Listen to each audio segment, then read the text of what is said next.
Do you really think exams are the real cause of stress? My dear viewers, the answer is no.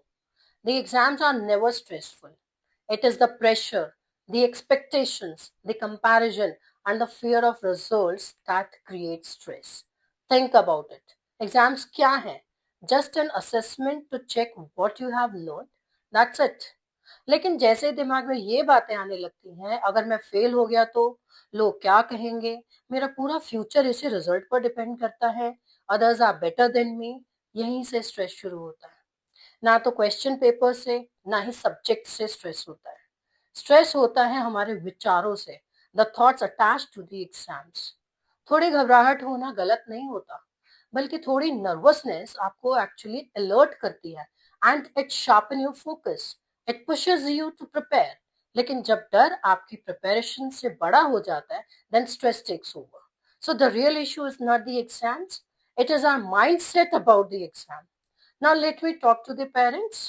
Are you guiding your child, or are you unknowingly pressurizing them? You know, today's generation is intelligent enough.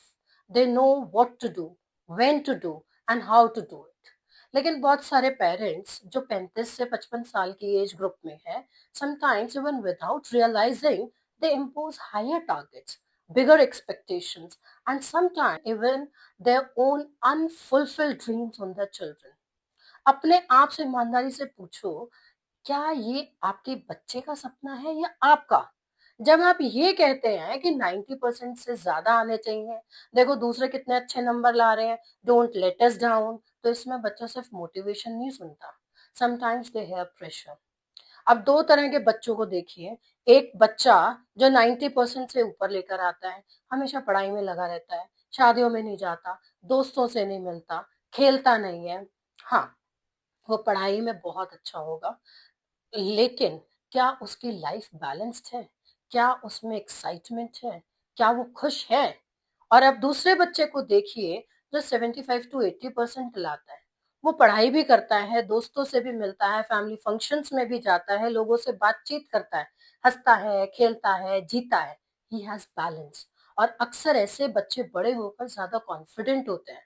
They are better communicators, emotionally strong होते हैं, and independent decision makers होते हैं, because life does not only test memory, life tests personality. So now the real question for parents is, what kind of child do you want to raise?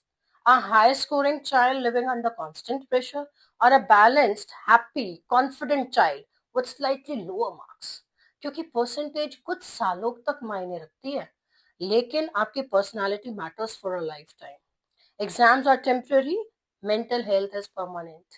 इसलिए अगली बार ये पूछने से पहले कि कितने नंबर आए हैं, शायद ये पूछना ठीक होगा, बेटा, are you happy, are you growing, are you confident?